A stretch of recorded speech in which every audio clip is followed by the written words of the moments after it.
सुधीर चौधरी और सीधी बात में आपका स्वागत है। मोदी सरकार के 9 वर्ष पूरे हो गए हैं और विपक्ष 9 साल पर उनसे 9 सवाल पूछ रहा है। सरकार कहती है 9 साल लेकिन 9 सवाल। और आप जानते हैं सीधी बात तो कार्यक्रम ही सवालों का है और वो भी सीधे सवालों का।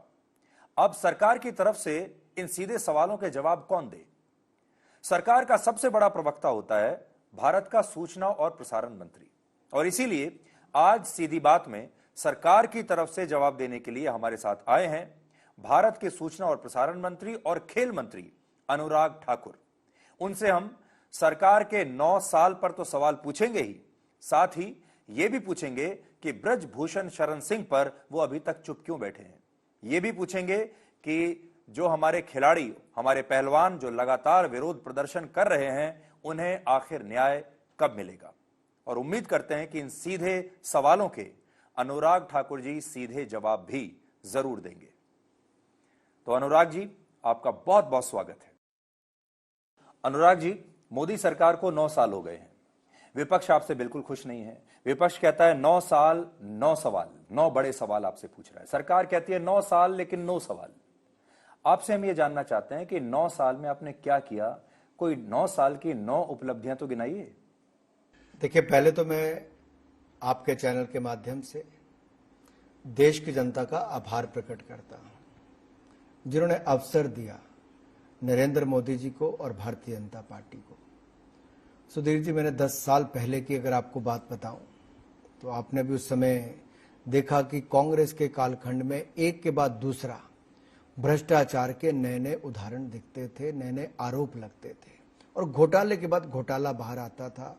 लोगों को सरकार में विश्वास खत्म हो गया था।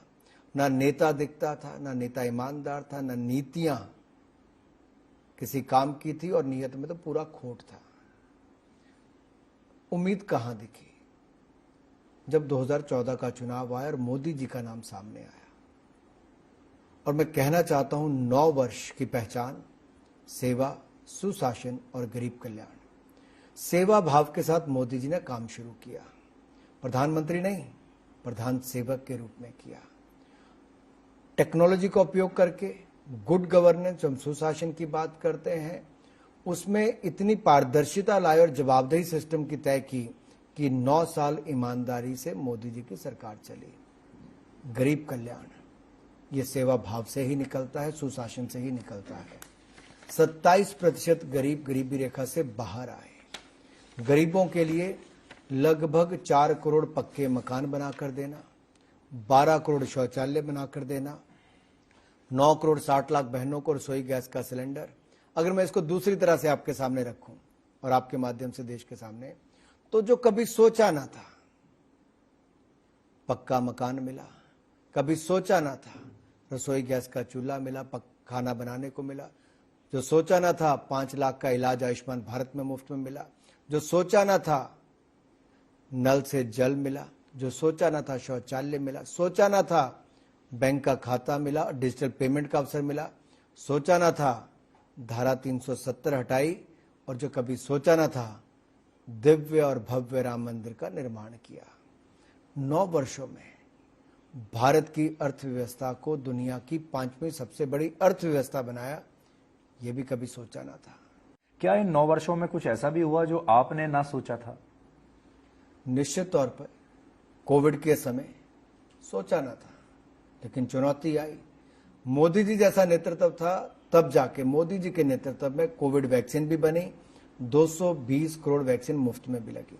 160 देशों को वैक्सीन देने का काम भारत ने किया। कभी लेने वाला था, आज मदद देने वाला बना है, मदद लेने वाला नहीं। दूसरा, यूक्रेन का युद्ध, सूडान की समस्या, ये जो लीबिया में हुआ और फिर अफगानिस्तान, नेपाल में हुआ, ये बहुत बड़ी चुनौतियां थी। 19,000 लोगों को नेपाल, अफगानिस्तान, सूडान, सीरिया, इन सबसे निकाल कर लाए, और यूक्रेन से 23,000 लोगों को, छात्रों को, और वो भी युद्ध विराम करा के 2 देशों के बीच में, तब भारत के युवाओं को निकाला। ये दुनिया में एक ही व्यक्ति कर पाया, नरेंद्र मोदी जी के कारण। कभी सोचा ना था। ये भारत के बढ़ते कदम हैं। और मैं आपसे कहना चाहता हूं, आज भारत की छवि, कभी भारत नजरें मिला के भारत के नेता नहीं देखते थे दुनिया के बड़े बड़े नेताओं के साथ। आज मोदी जी कंधे से कंधा मिलाकर चलते हैं और दुनिया के बड़े नेता, जैसे इटली की प्रधानमंत्री ने कहा, Modi is the most loved leader in the world. बहुत बड़ी बात है। किसी ने पांव छू के अभिनंदन स्वागत किया। पापुआ न्यू गिनी के प्रधानमंत्री ने, अमेरिका के राष्ट्रपति अपनी सीट से उठ के आके मोदी जी को गले लगाना और कहना कि मैं आपका इंतजार कर रहा हूं और अमेरिका इंतजार कर रहा है, मेरे पास तो टिकटें खत्म हो गई, इतने आवेदन आ रहे हैं कि आपके साथ लोग मिलना चाहते हैं, स्टार से लेके बड़े बड़े लोग। और फिर ऑस्ट्रेलिया के प्रधानमंत्री का कहना, मोदी इज द बॉस। ये मोदी जी का सम्मान नहीं, पूरे भारत का सम्मान है, 140 करोड़ भारतीयों का सम्मान है। मैंने आपकी प्रेजेंटेशन देखी थी, जब आपने एक बार एक प्रेजेंटेशन दी भी थी, लेकिन एक बड़ा सवाल ये आता है, आपको आंकड़े तो सारे याद हैं, फिर भी बीजेपी विधानसभा चुनावों में हार कैसे जाती है? कर्नाटक में कैसे हार गए, हिमाचल प्रदेश में कैसे हार गए? तो लोगों को ये बात समझ में नहीं आ रही। आपको बड़ा वाजिब सवाल है, लेकिन अगर आप कॉरपोरेशन के चुनाव कहेंगे, नगर पालिका के कहेंगे, विधानसभा के कहेंगे, पंचायत के चुनाव कहेंगे, हर चुनाव में स्थानीय मुद्दे हावी होते हैं। अब 2014 में मोदी जी 1984 के बाद पूर्ण बहुमत की सरकार बनाने वाले पहले प्रधानमंत्री बने, भारतीय जनता पार्टी एनडीए की बनी। 84 में भी इंदिरा जी की हत्या के बाद जो सिंपैथी वेव थी, उसके कारण कांग्रेस को इतनी सीटें मिली, उसके बाद कभी नहीं मिली। लेकिन 2019 में हमें अपने काम पर फिर एक बार, और मोदी जी की ईमानदारी पे, नेतृत्व पे पहले से ज्यादा सीटें मिली। और मैं आज आपको विश्वास दिलाता हूं, क्योंकि जनता का विश्वास भारतीय जनता पार्टी पर है, हम पिछली बार का 303 का आंकड़ा भी पार करेंगे और 2024 में जनता के आशीर्वाद से फिर मोदी जी को प्रधानमंत्री बने। बिल्कुल आपकी बात सही है, आपका दावा भी अच्छा है, क्योंकि आप सरकार के प्रवक्ता हैं, आप ये कहेंगे। लेकिन मैं आपको एक नक्शा दिखाता हूं, ये देखिए नक्शा 2017 का, जिसमें आप देख सकते हैं भूमि क्षेत्र 78% पर बीजेपी का शासन है, 69% जनसंख्या। अब देखिए 2023 घट रहा है, भूमि क्षेत्र 43% रह गया, जनसंख्या 44% रह गई। यानी भारत के नक्शे से बीजेपी सिकुड़ती जा रही है। अगर मैं विधानसभा की बात करूं तो आप जो आंकड़े दे रहे हैं और ये नक्शा जो आंकड़े बता रहा है, ये अलग है। देखिए, अगर आप पूरे चुनाव में देखेंगे वोट का कितना अंतर था, हिमाचल में 0.9%, 1% से भी कम का। इसलिए मैंने कहा कि स्थानीय मुद्दे के बार बहुत आप तो अनुराग जी खुद खिलाड़ी हैं, आप क्रिकेट खेलते हैं, आईपीएल अभी खत्म हुआ है, हर मैच का फैसला 1 रन, 2 रन, 3 रन से ही हो रहा है आजकल। तो अगर आप 1 रन से भी हारे, लास्ट बॉल पर भी अगर आप हारे, तो हार ही है। मैं आपकी बात से सहमत हूं, हार है, लेकिन मैं अंतर गिना रहा हूं। कई बार क्या होता है, आपका वोट शेयर कम नहीं होता, लेकिन बढ़ता है, यानी कि आपका बढ़ गया। दूसरा, दूसरों का कंसोलिडेट होता है, ये भी होता है। और जिस तरह से पिछली बार भी अगर आप देखेंगे 2018 के नतीजे और उसके बाद 2019 के, वो भी दिखाता है कि हमने इन राज्यों में कईयों में बहुत अच्छा नहीं किया था, उसके बावजूद भारतीय जनता पार्टी पहले से ज्यादा सीटें जीती। 26/11 के हमले हुए थे, साइलेंट मोड पे उस समय की कांग्रेस की सरकार चले गई थी, मौन हो गई थी। लेकिन इस समय साइलेंट नहीं, स्ट्राइकिंग मोड पे गई थी, जब सर्जिकल स्ट्राइक और एयर स्ट्राइक की। और हम यही नहीं, अपनी सेना को और मजबूत कर रहे हैं, बुलेट प्रूफ जैकेट से लेकर लेटेस्ट हथियार, और भारत में बना रहे हैं। पहली बार भारत में 1 लाख करोड़ से ज्यादा का डिफेंस प्रोडक्शन हुआ है। एक्सपोर्ट 16,000 करोड़ का हुआ। स्नो बूट, स्नो सूट तो मिले ही, सीमाओं पर पुल, हवाई अड्डे, सड़कें, ये बनाने का काम हुआ है। ये राष्ट्र आज और सुरक्षित महसूस करता है, क्योंकि नेतृत्व, आंतरिक और बाहरी सुरक्षा दोनों को बड़ी गंभीरता से लेता है। मैं आपको 2004 में वापस लेके चलता हूं। 2004 में बीजेपी ने इंडिया शाइनिंग कैंपेन शुरू किया था, और आप याद कीजिए उस समय हिमाचल प्रदेश, मेघालय, मिजोरम, कर्नाटक में हार गए थे ऐसे ही, और यही कहते थे कि राज्यों में हार गए लेकिन हम आगे जीत जाएंगे। छत्तीसगढ़, मध्य प्रदेश, राजस्थान में जीत भी गए, और फिर यह हुआ कि नहीं लोकसभा में हम जीतेंगे, तब भी यही लॉजिक रहता था, विधानसभा में लोकल मुद्दे हैं, लोकसभा में हम लोग जीत जाएंगे। लेकिन आप जानते हैं कि आप हार गए थे। आपको इंडिया शाइनिंग कहीं दोबारा आता हुआ नजर तो नहीं आ रहा है अभी? बिल्कुल भी नहीं, क्योंकि आप देखिए, मैंने आपके सामने कहा, ये जो हमने किया अभी तो गरीबों के लिए और देश के लिए जो मूलभूत सुविधाएं, सड़कों का निर्माण करना, आधारभूत ढांचा खड़ा किया, गरीबों के कल्याण के लिए उनके लिए सुविधाएं दी, लेकिन अभी नींव रखी है। हमें तो विकसित भारत बनाना है और ये अमृत काल से स्वर्णिम काल की यात्रा 25 वर्ष की, ये उसी दिशा में है। अमृत काल में हमने नींव रखी है स्वर्णिम काल की ओर जाने की, यानी कि विकसित भारत बनाने की। अब समय के साथ साथ लोगों की मांगें भी बदल रही हैं।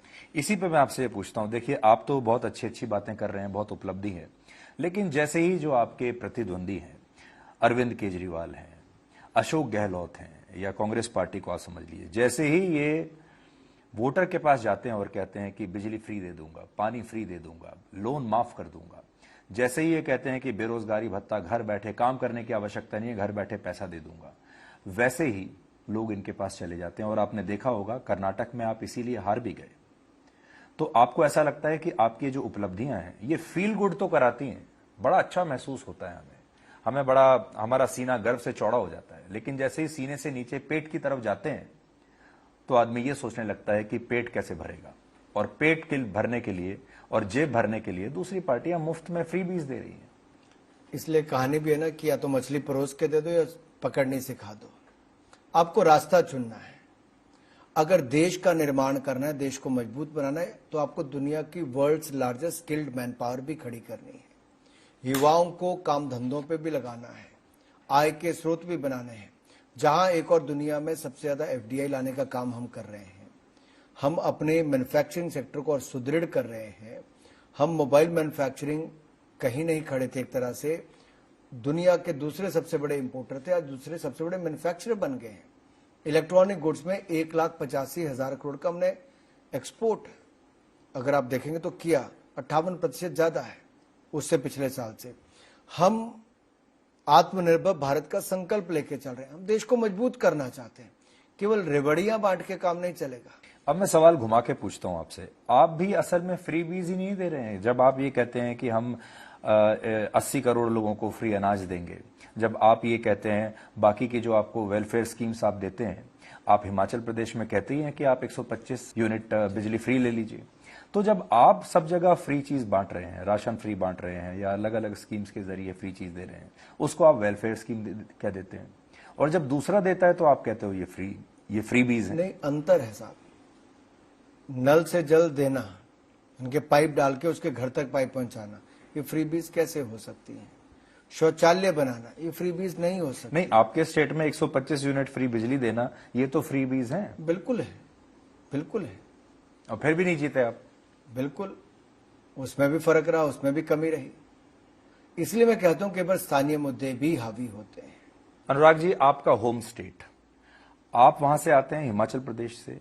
बीजेपी के राष्ट्रीय अध्यक्ष जेपी नड्डा भी वहां से आते हैं, और उसके बावजूद हिमाचल प्रदेश में बीजेपी हार जाती है। आप इसकी जिम्मेदारी किस पर तय करेंगे? देखिए, जनता ने जो निर्णय दिया हम उसको स्वीकार भी करते हैं। हमने पूरा प्रयास किया कि जो शानदार काम डबल इंजन की सरकार में हुआ, प्रदेश में जयराम जी ने बहुत अच्छी तरीके से काम किया, बहुत विकास भी किया, मोदी जी की सरकार से बहुत प्रोजेक्ट भी मिले, और हमने जन जन तक विकास को पहुंचाने, लेकिन कहीं ना कहीं कमी रही, और 0.9% से हम लोग हारे हैं। हम सबकी सामूहिक जिम्मेदारी भी है, हम सब अपनी जिम्मेदारी मानते हैं। हमें और बेहतर कर सकते थे, नहीं कर पाए। जहां कमियां रही होंगी उसको सुधारेंगे। डबल इंजन की आप हमेशा बात करते हैं, डबल इंजन की सरकार। देखिए, डबल इंजन हिमाचल में नहीं चला, पंजाब में नहीं चला, दिल्ली में नहीं चला, कर्नाटक में नहीं चला, दक्षिण भारत के किसी राज्य में नहीं चला, बंगाल में नहीं चला। तो डबल इंजन असल में आपका चल कहां रहा है? डबल इंजन का तो उत्तर प्रदेश में आए, उत्तराखंड में आए, मणिपुर में आए, गोवा में आए, त्रिपुरा में आए, असम में आए, मणिपुर में आए, मेघालय में आए, नागालैंड में आए, और गुजरात में तो रिकॉर्ड सीटों से जीत कर आए। ये आप छोटे और छोटे नहीं, जो बाकी छोटे, गुजरात छोटा है, गुजरात में मान सकता हूं, बड़ा असम है, छोटा है। देखिए, ऐसा नहीं है, मध्य प्रदेश में भी आए। दूसरा मैं कहना चाहता हूं, कहां पे दिल्ली में हमारी डबल इंजन कहां थी जी? हमारी तो सरकार ही नहीं थी, पंजाब में भी नहीं थी, ना ही हमारी तमिलनाडु में थी।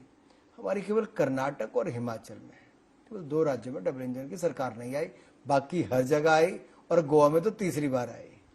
अनुराग जी, आप सरकार के प्रवक्ता हैं और आपका काम होता है कि सरकार की उपलब्धियों को बढ़ा चढ़ा के बताना और सरकार की जो गलतियां बड़ा चढ़ा के नहीं, बड़ी उपलब्धियों को जन जन तक पहुंचाना भाई, और सरकार की नाकामियों को आपको छुपाना। तो एक प्रवक्ता के तौर पर ऐसे आपसे पूछ रहा हूं कि आपको कभी कभी तो झूठ भी बोलना पड़ता होगा, तथ्यों को दबाना भी पड़ता होगा। बिल्कुल भी नहीं करना चाहिए। जनता है, सब जानती, और ना ही कोई रोक सकता है। आजकल के जमाने में जनता के पास सब कुछ पहुंचता है और किसी को नहीं छुपाना चाहिए।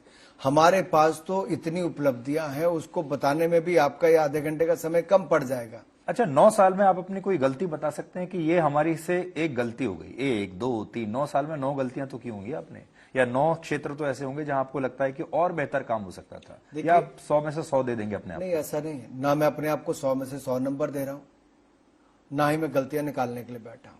ये काम विपक्ष का है और जनता का नंबर देने का काम है।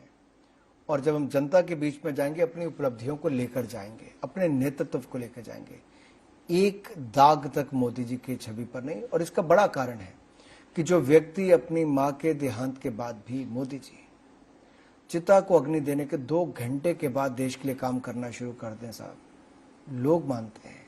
समर्पण भाव, सेवा भाव। फिर अभी 6 देशों की यात्रा करके आए, 50 से ज्यादा मीटिंग्स की, और उसमें भी लगभग 23 देशों के प्राइम मिनिस्टर, प्रेसिडेंट, इन सबसे मिलकर आए। आने के बाद 18 घंटे की फ्लाइट के बाद 2 घंटे के बाद फिर काम पे लगे। ये नेता और ऐसे नेता बार बार नहीं मिलते हैं। लेकिन कुछ और दलों में ऐसे नेता भी हैं जो विदेशी जमीन पर जितना हमने कमाया होता है उस पर भी बुराइयां करने में लगते हैं, देश को अपमानित करने पे लगते हैं। और राहुल गांधी जी का तो ऐसा मंच अमेरिका में इंग्लैंड के बाद फिर मिला है, जहां भारत विरोधी नारे लगे, भारत के राष्ट्रगान का अपमान हुआ और भारत के तिरंगे का अपमान हुआ, भारत के बारे में अपशब्द कहे गए। राहुल गांधी जी कब सीमाएं लांघते हैं उनको शायद पता भी नहीं लगता। वो ये कहते हैं कि जब भी मैं विदेश जाता हूं, बीजेपी का आईटी सेल मेरे पीछे पड़ जाता है, मेरे छोटे छोटे क्लिप्स काट के, वीडियो काट के दिखाना शुरू कर देते हैं, हिट जॉब करते हैं मेरे ऊपर। ऐसा नहीं है। वो जो बोलते हैं, हम देश को बताते हैं कि देश को बदनाम करने का काम, अपमानित करने का काम और झूठ बोलने का काम राहुल गांधी जी विदेशी धरती पे करते हैं। और इसमें स्पष्ट दिखता है कि उनका एजेंडा केवल एक है कि यहां पर तो लोकतंत्र के चलते सत्ता नहीं पा पाते, केंद्र में विपक्ष का नेता बनाने लायक तक सीटें नहीं पा पाते, तो दुनिया में जाके कहते हैं कि लोकतंत्र समाप्त हो रहा है। आपको लगता है कि भारत जोड़ो यात्रा जो उन्होंने की उससे उनको लाभ मिला है, उनकी छवि भी थोड़ी सुधरी है और कांग्रेस का प्रदर्शन भी बेहतर हुआ है? देखिए, उसी दौरान ये जरूर है गुजरात में हारे वो, लेकिन हिमाचल में भी उन्होंने आपको हराया और कर्नाटक में भी आपको हराया। हिमाचल तो आए नहीं थे वो, ना आए हो, कई बार ना आने का लाभ भी पार्टी को मिलता होगा, मैं उसमें नहीं जा रहा। लेकिन इतना जरूर कहूंगा, अगर उनकी 2 साल की सदस्यता चले, मान लीजिए 2 साल का उनको जो निर्णय कोर्ट ने दिया, अब वो कहते हैं कि मेरी सदस्यता छीन ली, ओबीसी के बारे में अपशब्द उन्होंने कहे, कोर्ट ने बार बार अवसर दिया, 3 साल तक मुकदमा चला, उसके बावजूद उन्होंने माफी नहीं मांगी। अहंकार नजर आया, ओबीसी समाज को नीचा दिखाने का काम किया। और एक नहीं, ऐसे 7 मुकदमे राहुल गांधी जी पे चल रहे हैं। दूसरी बात, 2018 में भी जब इनको एक केस से मुक्ति मिली थी तो कोर्ट ने उस समय कहा था कि भविष्य में सोच समझ के टिप्पणी करना, नहीं तो फिर मुसीबत में आ सकते हो। और ये मुसीबत एक नहीं, 7 केसों में। तो जब टिप्पणी करते हैं इसमें आप बीजेपी का फायदा होता है या नुकसान? आपका तो फायदा ही होता है। नहीं, फायदा नुकसान अलग बात है। आपको लगता है राहुल गांधी असल में आप ही के लिए खेल रहे हैं? इसको आप कुछ भी कहिए, कहीं के लिए भी खेल रहे हैं, लेकिन देश को अपमानित करने का अधिकार किसी ने राहुल गांधी जी को नहीं दिया। जो छवि आज देश की दुनिया में बनी है उसको खराब करने का किसी ने भी अधिकार नहीं दिया है। और खुद अपनी भाषा में मुस्लिम लीग उसको सेकुलर बोल दें और हिंदू आतंकवाद की बात करें, ये अपने आप में दिखाता है कि वो हिंदू विरोधी है। राहुल गांधी अभी विदेश गए और अमेरिका में उन्होंने कहा कि भारत में प्रेस की आजादी संकट में है, भारत में प्रेस की आजादी लगातार कम होती जा रही है। जो भी प्रेस में आपकी आलोचना करता है उसके बुरे दिन शुरू हो जाते हैं। आप INB मिनिस्टर हैं, क्या आप मानते हैं कि प्रेस और मीडिया की आजादी कम हुई है और आप प्रेस का गला घोंट रहे हैं? मैं हंस ही सकता हूं। ये इंदिरा गांधी जी का इमरजेंसी का समय नहीं है कि किसी की नसबंदी कर दो तो पत्रकारों को जेल में डाल दो, विपक्ष के नेताओं को जेल में डाल दो। ये इमरजेंसी का काल नहीं है, वो इंदिरा गांधी जी का कांग्रेस का समय था। और ये जो विदेशों में जाके कहते हैं कि 80 के दशक में देश में और उत्तर प्रदेश में दलितों के खिलाफ अत्याचार हुए, तो मैं राहुल गांधी जी को याद कराता हूं कि राजीव गांधी जी उस समय देश के प्रधानमंत्री थे और उत्तर प्रदेश में भी कांग्रेस की सरकार थी। तो इसका मतलब आपकी सरकारों ने दलितों के खिलाफ, अनुसूचित जाति के खिलाफ अत्याचार किया। 1984 में सिखों का नरसंहार, महिलाओं का बलात्कार और हत्या करने का काम कांग्रेस के नेताओं की शह पर हुआ, लेकिन उन्होंने कभी सिखों को न्याय नहीं दिलाया जी। भारत जोड़ो यात्रा को आप फ्लॉप कहेंगे या हिट कहेंगे? मैं किसी को कोई नंबर, कोई हिट या फ्लॉप कहने नहीं आया। उनका एक प्रयास है, लोकतंत्र में हर किसी को प्रयास करने चाहिए।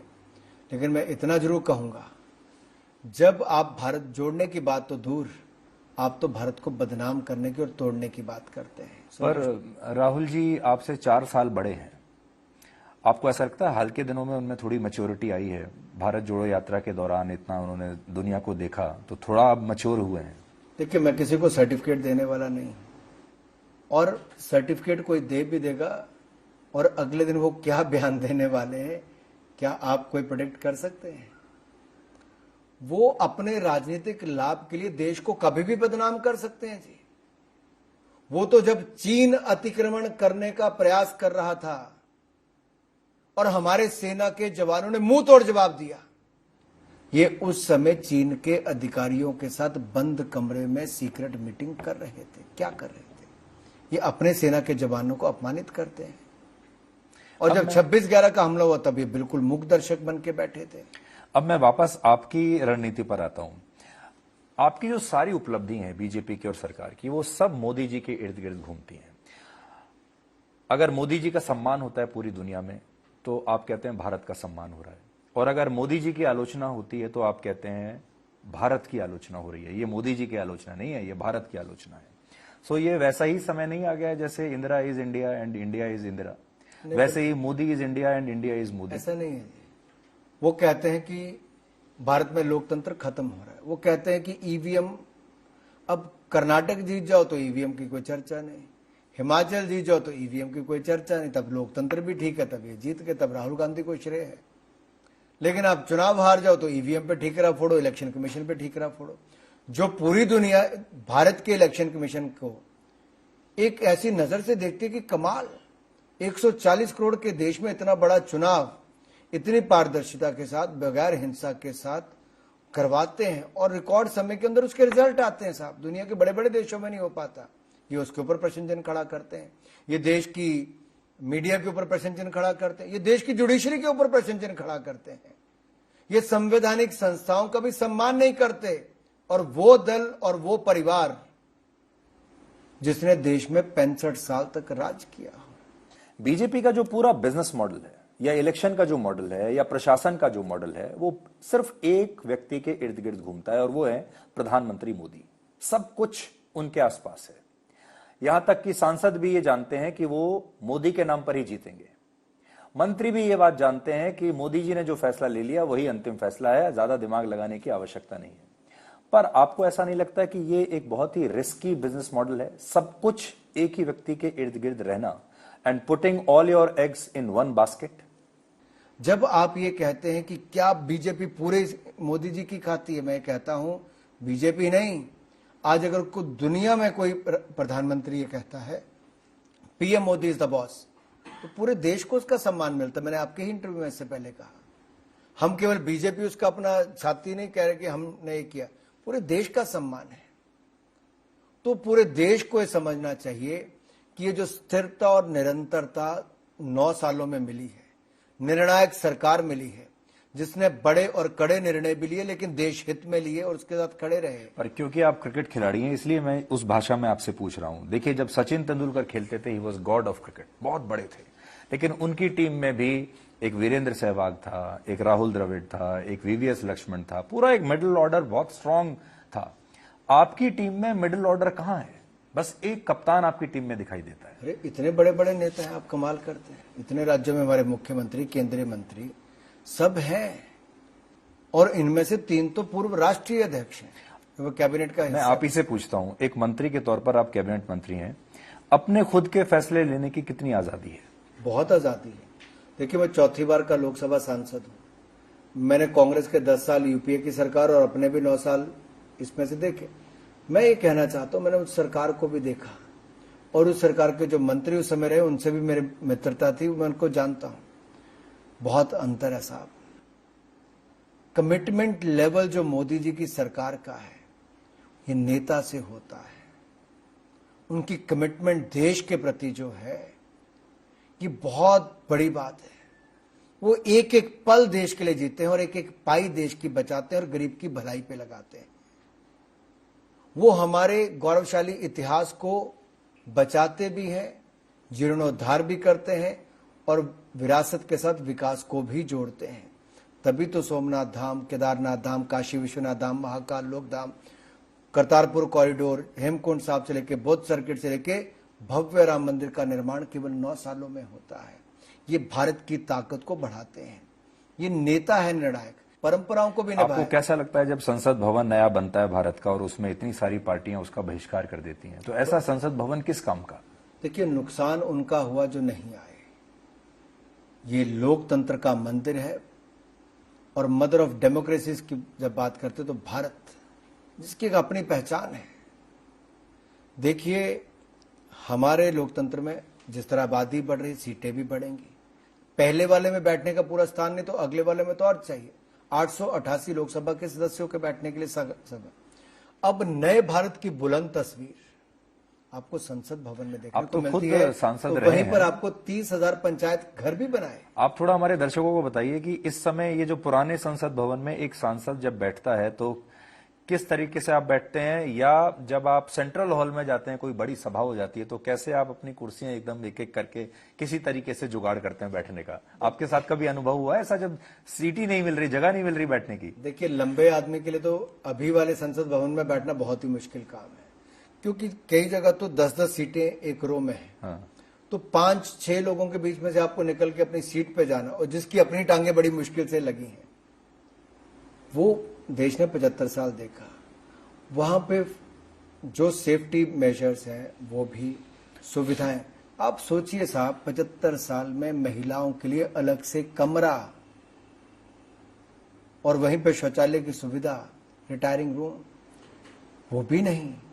क्या भारत, जो दुनिया का सबसे बड़ा लोकतंत्र अपने आप को हम कहते हैं, और नया भारत की हम बात करते हैं, तो इस तरह की हमने 12 करोड़ शौचालय बाहर तो बना के दे दिए बहन बेटियों महिलाओं के लिए। हम संसद सदस्य जो महिला हैं उनके लिए भी सुविधाएं उस तरह से नहीं थी। अब और आज हम करते पेपरलेस ऑफिस की बात करते हैं। पेपरलेस संसद बनाना है तो उसके लिए डिजिटल टेक्नोलॉजी, आधुनिक सुविधाओं से लैस है, लेकिन परंपराओं से भी भरा हुआ ही उतना है। अब मैं आपके परफॉर्मेंस पर आता हूं, और एज स्पोर्ट्स मिनिस्टर आपको लगता है, आप एज स्पोर्ट्स मिनिस्टर, खेल मंत्री, आपके पूरे करियर की जो सबसे बड़ी गलती थी वो है इन खिलाड़ियों के साथ जिस तरीके से आप पेश आए और ये पूरा मिस हैंडल हुआ, ये सबसे बड़ी गलती थी? देखिए, मैं पहली बात तो कहता हूं कि हमारी सरकार खेल और खिलाड़ियों के उत्थान के लिए लगातार प्रयासरत है, थी और आगे भी रहेगी। और यही कारण है कि आज तक के सबसे ज्यादा मेडल, टोक्यो में ओलंपिक्स में 7 मेडल, पैरालंपिक्स में 19 मेडल, डेफ ओलंपिक्स में 20 मेडल, कॉमनवेल्थ गेम्स में 61 मेडल और 22 गोल्ड मेडल, और वहीं पे IBA women world boxing championship में पहली बार 4 गोल्ड मेडल हमारी महिलाएं जीत कर। ये तो विज्ञापन के लिए अच्छी लाइन है। विज्ञापन के लिए नहीं साहब, ये कैसे हुआ सुधीर जी? अपने आप नहीं हुआ। पहले क्यों नहीं हुआ? बजट को 3 गुना से ज्यादा बढ़ाया गया। 1000 खेलो इंडिया सेंटर हम खोल रहे हैं, 23 नेशनल सेंटर ऑफ एक्सीलेंस बनाए हैं, खिलाड़ियों के लिए टॉप स्कीम चलाई, टारगेट ओलंपिक पोडियम स्कीम, ताकि पोडियम तक पहुंचे, मेडल जीते। खिलाड़ियों की बोर्डिंग, लॉजिंग, ट्रेनिंग, खाना, रहना सहना, देश विदेश में पूरा खर्चा भारत सरकार सहती है, और 6 लाख रुपया जेब खर्च अलग से देती है। खिलाड़ियों के पीछे खड़े रहे, खिलाड़ियों ने मेहनत की, देश के लिए मेडल जीते। जहां तक आप कहते हैं कि रेसलर्स की बात आती है, जो हमारे 3 रेसलर्स जिन्होंने कंप्लेंट की है, मैं जिस दिन इन्होंने अपनी बात रखी, मैं अपने सारे दौरे छोड़ के वापस दिल्ली आया। इससे मैं 2 दिन बैठे लगातार, 12 घंटे बैठे। इन्होंने मांग की, इस 7 साल पुरानी जो इनकी शिकायत है, इस पे मैंने पूछा भी इनसे कि 7 साल पहले की घटना, तो इन्होंने कहा साहब हम आपको बताना चाहते हैं ताकि आप लोग इनके खिलाफ कार्रवाई करें। हमने पूछा क्या करना है, कमेटी का गठन इनसे पूछ के किया गया, कमेटी के मेंबर एडिशन करने की बात की, हमने वो भी किए। निष्पक्ष जांच कमेटी ने की। मैरी कॉम 6 बार की वर्ल्ड चैंपियन इस कमेटी की अध्यक्ष है। Yogeshwar Dutt Olympic medalist, Commonwealth game इसका सदस्य है। त्रिपुटी मुंडे नेशनल चैंपियन, वो इसके सदस्य हैं। बबीता फोगाट इसकी सदस्य हैं। राधिका सिमन 25 साल 30 साल तक स्पोर्ट्स डिपार्टमेंट में काम किया, इसके सदस्य हैं। कमेटी बनी, 14 मीटिंग्स में हर खिलाड़ी को अवसर मिला अपनी बात रखने का। और जब रिपोर्ट आई उसके बाद दिल्ली पुलिस को हमने रिपोर्ट दी, दिल्ली पुलिस ने उस पर एफआईआर की, सुप्रीम कोर्ट को उन्होंने बताया। सुप्रीम कोर्ट के कहने के बाद आपने एफआईआर की, पहले ही कर लेते? नहीं, ऐसा नहीं है साहब। देखिए, आपके पास रिपोर्ट आई, बयान तो आप सबके लेंगे। आपने रिपोर्ट जब दी, सबमिट हुई, तो डिपार्टमेंट ने अध्ययन करने के बाद 2 उसके पक्ष बनते थे। एक दिल्ली पुलिस को रिपोर्ट देना पुलिस की कार्रवाई के लिए, एक बनता था कि एडमिनिस्ट्रेटिव किसको हक मिलेगा। रेसलिंग फेडरेशन ऑफ इंडिया के पदाधिकारियों को डे टू डे एक्टिविटी करने के लिए बंद कर दिया गया। उनका कोई व्यक्ति कोई निर्णय नहीं कर सकता है। अब इंडियन ओलंपिक एसोसिएशन द्वारा गठित कमेटी, जिसमें मिस्टर बाजवा उसके अध्यक्ष हैं, वो उसकी डे टू डे फंक्शनिंग करते हैं। और उन्होंने ही अभी ट्रायल्स किए, इतने सफल ट्रायल, हजारों खिलाड़ियों ने ट्रायल्स दिए। अब वो कैंप में भाग ले रहे हैं। अगले ट्रायल्स 5 तारीख को 2500 खिलाड़ियों ने उसके लिए रजिस्ट्रेशन की है, वो अपने ट्रायल्स दे रहे हैं। ये सब चल रहा है। साथ ही साथ दिल्ली पुलिस ने अपनी जांच शुरू कर दी। जिन जिन खिलाड़ियों को इन्होंने नाम लिया उनको बुलाकर उनके भी बयान दर्ज, ब्रिजभूषण को बुला के उनके बयान दर्ज वहां पे करके 6 घंटे उनसे जांच की गई। ये सब बातें आपने मीडिया में दिखाई। सर, लेकिन मैं ये कहता हूं सुधीर जी, आखिरकार जांच पुलिस कर रही है, चार्जशीट वो दायर करेगी, उचित कार्रवाई करेगी। जांच पूरी होने तक तो इंतजार करना चाहिए। हम चाहते हैं कि खिलाड़ियों को न्याय मिले, खेल का विकास हो। खिलाड़ी हमारी प्राथमिकता है और सदा रहेंगे। पर आप खुद सोचिए सर, पॉक्सो एक्ट में दिल्ली पुलिस तुरंत गिरफ्तार करती है किसी के ऊपर भी लग जाए। ब्रिजभूषण शरण सिंह खुले घूम रहे हैं, पॉक्सो एक्ट के बावजूद रैलियां कर रहे हैं, भाषण दे रहे हैं, चुनौतियां दे रहे हैं और कह रहे हैं कि मैं बिल्कुल निर्दोष हूं। और उनका जो कॉन्फिडेंस आप देखिए 7वें आसमान पर है। उससे देखिए, पॉलिटिक्स में कहा जाता है politics is all about optics. तो जनता में जो संदेश जा रहा है वो ये जा रहा है कि आप ब्रिजभूषण सिंह को बचा रहे हैं। बिल्कुल भी नहीं, ना हम किसी को बचा रहे हैं, ना बचाना चाहेंगे। भारत सरकार चाहती है कि निष्पक्ष जांच हो, उचित कार्रवाई हो, चार्जशीट जल्द दायर की जाए और हम इससे कभी पीछे नहीं हटे। खिलाड़ियों ने जब जब जो मांगा वही हुआ है। चाहे पहली कमेटी का गठन जांच के लिए हो, आईओए द्वारा कमेटी गठन कराने की बात हो, मांग कर रहे हैं, एफआईआर की बात। सुधीर जी, देश के कानून के अनुसार जब कोई एफआईआर दर्ज होती है तो उसके बाद क्या होता है? पुलिस तो कानून के अनुसार जांच करके चार्जशीट दर्ज करके फिर अगली कार्रवाई करती है। देखिए, बड़ा सवाल यह भी है, राहुल गांधी और ब्रिजभूषण शरण सिंह में क्या फर्क है? राहुल गांधी को तो आपने 24 घंटे के अंदर डिस्क्वालीफाई कर दिया, तुरंत आपने उनके सरकारी बंगले से भी निकाल दिया, सारी कार्रवाई तुरंत फटाफट हो रही है। दूसरी तरफ ब्रिजभूषण शरण सिंह पर कोई कार्रवाई नहीं हो रही, गिरफ्तारी नहीं हो रही। आप ये कह रहे हैं कि नहीं, प्रोसेस चल रहा है, कानून अपना समय लगाएगा, सब कुछ धीरे धीरे प्रक्रिया के हिसाब से होगा। तो ये दोनों अंतर नहीं आप देखते इन दोनों में? कहने के लिए बहुत आसान लगता है, जैसे आपने कहा, इसका उत्तर मैं देना चाहूंगा। जब कोर्ट ने निर्णय लिया पीपल्स रिप्रेजेंटेटिव एक्ट के अनुसार और हमारे संविधान के अनुसार, जिस समय कोर्ट आपके खिलाफ निर्णय कर दे, 2 साल की सजा कर दे, मान लो कर दी, तो आपकी सदस्यता उसी पल उसी क्षण चली जाती है। उसमें ना लोकसभा को कुछ करना है, ना सरकार को कुछ करना है। ये कोर्ट के ऑर्डर के कारण हुआ। इसमें बचने का लाभ कांग्रेस कैसे कर सकती थी? राहुल गांधी जी ये कर सकते थे कि उसमें अपील दायर करते और उनके दंड पे रोक लगती तो उनकी सदस्यता बची रहती। अहंकार के कारण राहुल गांधी जी ने वो नहीं किया। न ओबीसी समाज से माफी मांगी, ना अपील की और उनकी सदस्यता चली गई, तो ये केस अलग है। दूसरा, किसी भी केस में किसी के खिलाफ कोई शिकायत दर्ज होती है तो कभी प्रिलिमिनरी इंक्वायरी एफआईआर दर्ज करना, फिर उसके बाद चार्जशीट दायर होती है और गिरफ्तारी से लेके अगली सजा का काम भी किया जाता है। पुलिस ने देश के कानून के अनुसार ही काम आगे बढ़ाया है और मुझे पूर्ण विश्वास है निष्पक्ष जांच से हमारे खिलाड़ी, देश, सब लोग खुश होंगे, क्योंकि पुलिस का इसमें कोई एजेंडा नहीं है। हम सब चाहते हैं कि सच्चाई देश के सामने आए और सच्चाई सामने आने के बाद उचित कार्रवाई। देखिए, आप खेल मंत्री हैं, आपके पास कुछ तो ऐसी जानकारी जरूर होगी जो हमारे पास नहीं है। आपको तो पता होगा कमेटी क्या कह रही है, आपको यह भी पता होगा जांच किस तरफ जा रही है। आप क्या बताना चाहेंगे इस देश को अभी तक के बारे में? आपको क्या लगता है इसमें से कौन झूठ बोल रहा है? ना ये आप कहेंगे ना मैं कहूंगा, ये पुलिस की चार्जशीट बताएगी। देखिए, जैसे आपने कहा या पहले एक बयान आए खिलाड़ियों के कि हम मेडल जीत के लाए, हमने कहा हमसे सबूत क्यों मांगते हो। लेकिन अगर किसी भी कोर्ट में जाएंगे, पुलिस को भी जाना होगा मान लीजिए, तो वो सबूत के आधार पे ही चार्जशीट फाइल करेंगे। मेरा सिर्फ यहां पे इतना है, अब पुलिस को अपना काम पूरा करने दीजिए, उनको अपनी चार्जशीट दायर करने दीजिए और उसके बाद आपके सामने सब जाएगा। हमने आज तक जब से खिलाड़ियों ने अपनी बात कही, मेरे से भी कही व्यक्तिगत रूप से या कमेटी के सामने आके कही, एक बात भी कहीं बाहर लीक नहीं हुई। बेटियों की बात है, हम संवेदनशील सरकार है जी। हम बिल्कुल नहीं चाहते कि किसी बेटी ने अपना कोई बयान दिया हो तो किसी का कोई बाहर जाए, आज तक नहीं गया। हम इस बात को गंभीरता से लेते, वो किसी की बेटी नहीं, भारत की बेटी, हम सबके परिवार की तरह है। लेकिन सुधीर जी, कानून जो देश का है उसके अनुसार ही प्रक्रिया आगे बढ़ेगी। और मैं यही कहता हूं कि मैंने खिलाड़ियों से भी निवेदन किया, आप विश्वास करिए, प्रक्रिया को पूरे होने दीजिए। 38 दिन से अगर ये धरने पर भी है तो वहां पर भी कूलर, जनरेटर सब लगाने की अनुमति बाकी किसी धरने प्रदर्शन में नहीं होती, यहां पर थी।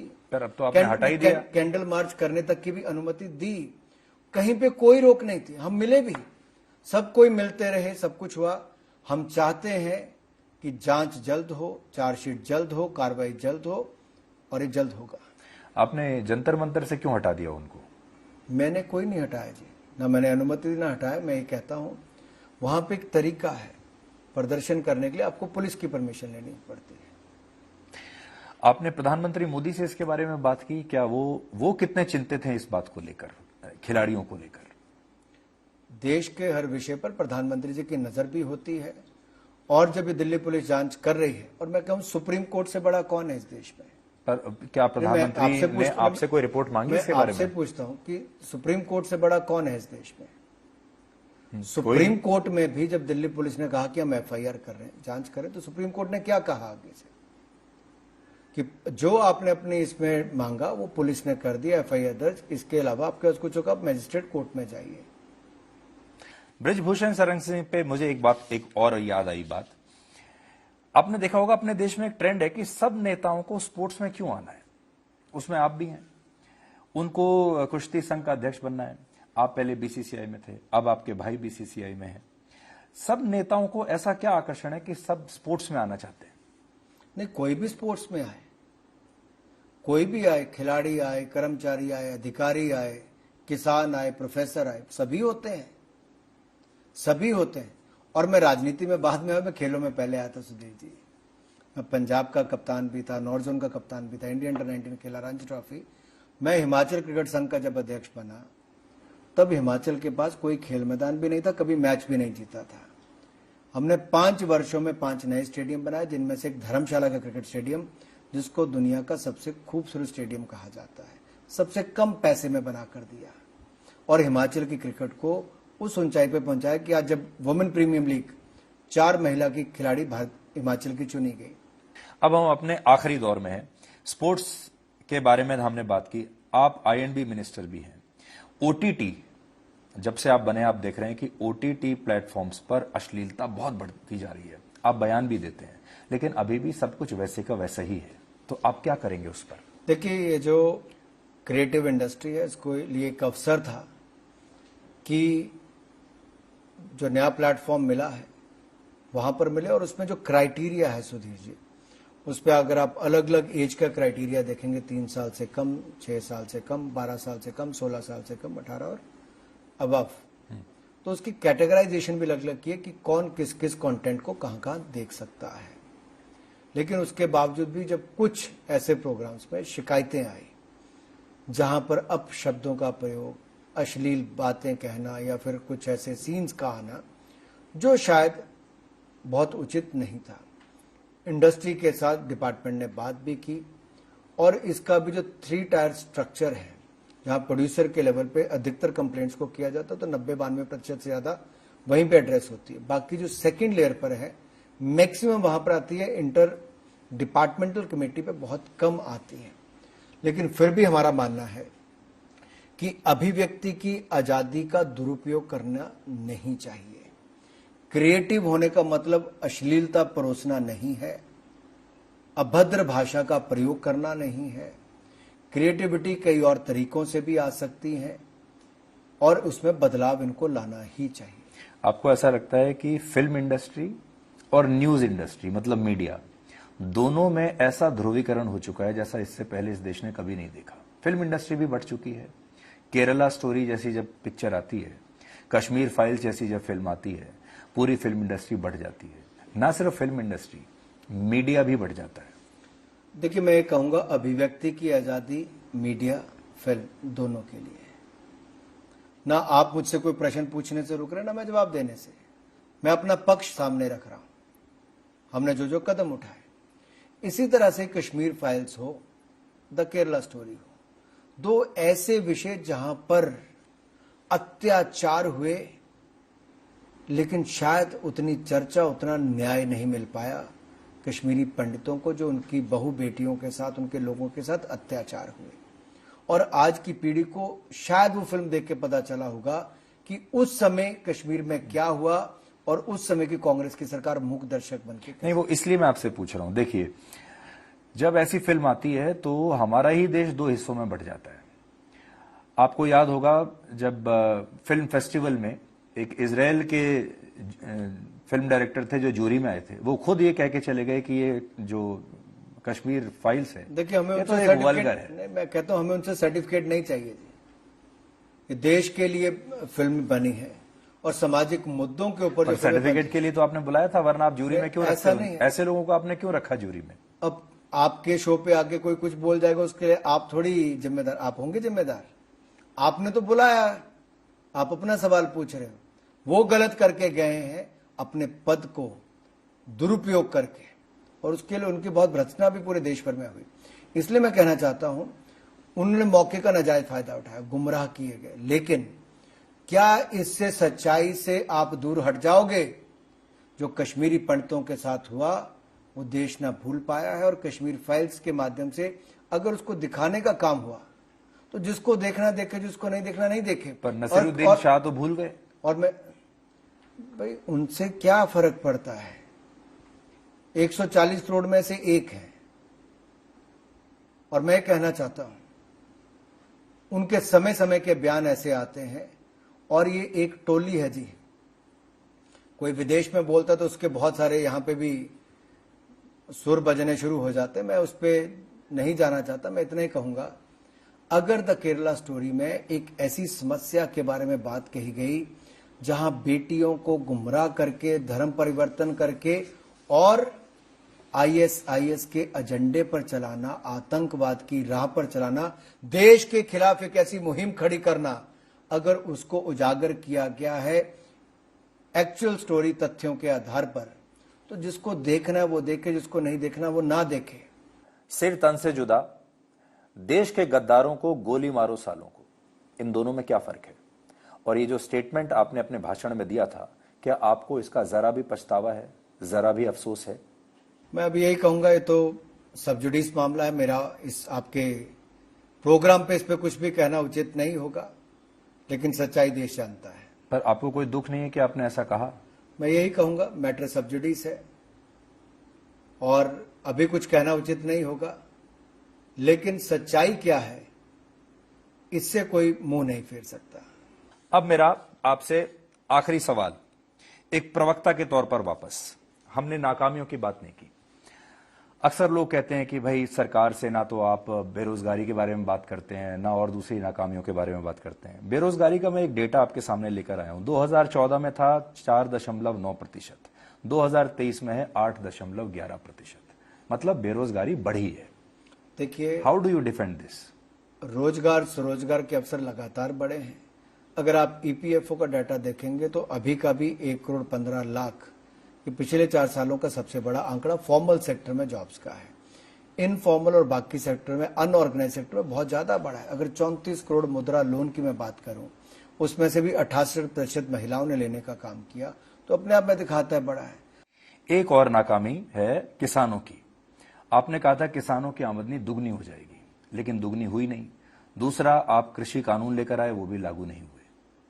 मैं बड़ा स्पष्ट करता हूं, जो कांग्रेस 10 साल में स्वामीनाथन कमेटी की रिपोर्ट लागू नहीं कर पाए, मोदी जी ने स्वामीनाथन कमेटी की रिपोर्ट को लागू किया। लागत प्लस 50% मुनाफा सुनिश्चित किया। एमएसपी की खरीद को भी हमने लगातार बढ़ाया और खरीद को भी दुगना किया। दाम भी बढ़ाए, खरीद भी दुगनी की, और किसानों को सिक्योरिटी नेट दिया, यानी कि प्रधानमंत्री फसल बीमा योजना, जहां पे किसान को 1.5 से 2% केवल प्रीमियम देना है। लेकिन किसान को मुआवजा कितना मिला? 1,35,000 करोड़ रुपया। फसल बर्बाद होने, जो पहले 50% पे मिलता था, अब 30% पे मिलता है साहब। यानी कि 30% फसल भी बर्बाद होगी तब भी मुआवजा मिलेगा। और पहली बार देश में 51% कृषि योग्य भूमि पर सिंचाई योजना बनी है, यानी कि पानी पहुंचा है, ये मोदी सरकार ने दिया। तो ये बताइए, आपको इतना जो डेटा है, इतने आंकड़े हैं, इतने फिगर्स हैं, ये आप कैसे याद करते हैं? आपने ये रट लिए हैं? आपको याद रहते हैं? कैसे करते हो आप? रोज का काम ही सरकार के काम है, अब करते इतने मोदी जी, तो याद करना भी पड़ता है। जब आप इस सरकार में आए तो खिलाड़ी होने की वजह से कुछ मदद मिली आपको? Being a player, does it help? देखिए, जितना हमने बदलाव लाए, जो समस्याएं कई संघों की चल रही थी, फुटबॉल की वो पूरी की, स्कूल गेम फेडरेशन की थी, अन्य खेल संस्थाओं की थी, उनको समस्याओं को हल करके नई बॉडीज का चयन करवाया, पारदर्शिता लाए, उनकी फंडिंग को बढ़ाया, उनके टूर्नामेंट्स को बढ़ाया। नहीं, क्योंकि आप खुद खिलाड़ी हैं, क्या आपको ऐसा लगता है कि आपको चीजें ज्यादा समझ में आई खिलाड़ी होने की वजह से? नहीं, मुझे नहीं लगता इसका कोई ज्यादा फर्क पड़ता है। इंडिविजुअल टू इंडिविजुअल फर्क पड़ता है। ये जरूरी नहीं कि जो अच्छा खिलाड़ी अच्छा कोच भी होगा या अच्छा एडमिनिस्ट्रेटर ही होगा। ये व्यक्ति पर निर्भर करता है कि उसका इंटरेस्ट क्या है और कहां पे उसकी क्षमता है कुछ अच्छा करने की। वो कई बार कहते हैं कि नेताओं से अगर आपकी दोस्ती हो जाए तो फिर सब ठीक हो जाता है, फिर आप स्पोर्ट्स में भी चलने लगते हैं। नहीं, ऐसा बिल्कुल नहीं। आखिर नेता अगर समाज के अलग अलग वर्गों से ही आते हैं, कोई प्रोफेसर रहा है, कोई किसान रहा है, कोई व्यापारी रहा है, कोई स्टूडेंट लीडर रहा है, तो ये कहां से आए? समाज का ही हिस्सा है, तभी तो नेता बने हैं। जाते जाते 2024 के लोकसभा चुनाव की कोई प्रेडिक्शन आप करना चाहेंगे? जनता से इतना ही कहूंगा कि आपने 2 बार मोदी जी को आशीर्वाद दिया, तो मोदी जी ने भी देश को आगे बढ़ाने का काम किया। तो ये स्थिरता, निरंतरता बनाए रखिए और ईमानदार सरकार, मोदी सरकार को पिछली बार से ज्यादा, फिर ज्यादा सीटें जिताकर। पर नतीजे विधानसभा चुनाव जैसे हो गए तो नहीं होंगे सुधीर जी। लोग बहुत प्यार करते हैं नरेंद्र मोदी जी को।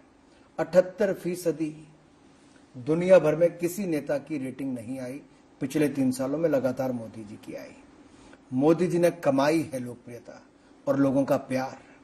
क्या अगला चुनाव मोदी जी के नाम पे लड़ा जाएगा? निश्चित तौर पर दुनिया का सबसे लोकप्रिय नेता भारतीय जनता पार्टी में हो, भारत का प्रधानमंत्री हो, इससे बेहतर अवसर हमारे लिए क्या होगा कि मोदी जी के नेतृत्व में फिर एक बार एनडीए भारतीय जनता पार्टी की सरकार 2024 में बनेगी। और अगली बार आप क्या मंत्री बनना चाहेंगे? कौन सा मंत्रालय लेना चाहेंगे? मैं तो पार्टी का कार्यकर्ता हूं। पार्टी ने युवा मोर्चा की जिम्मेदारी दी, वो किया। पार्टी ने सांसद 4 बार बनने का अवसर दिया, तो वो भी बना। जनता ने, हमीरपुर के लोकसभा क्षेत्र के मेरे वोटर्स ने बहुत प्यार दिया है 4 बार सांसद बनाना, और मैंने भी वापस वहां पे AIIMS, PGI, central university, Vande Bharat express, सड़कों का जाल बिछाना और मेडिकल कॉलेज खुलवाना, बहुत कुछ जो मोदी जी के आशीर्वाद से वो भी दिया। तो एक अवसर मिला अपने पहाड़ी राज्य की सेवा करने का। आपका अपना कोई एम्बिशन, जैसे कोई एक्टर कहता है ना कि मेरा एम्बिशन है कि मुझे एक बार ये रोल करना है, मेरा हर एक का कुछ एम्बिशन होता है। एम्बिशन मोदी जी की टीम में देश को आगे बढ़ाने के लिए जो भी योगदान हो सके किसी भी क्षेत्र में वो करना चाहेंगे। सौभाग्य है क्योंकि भारत आज उस मुकाम पर है जहां दुनिया की उम्मीद भारत से है।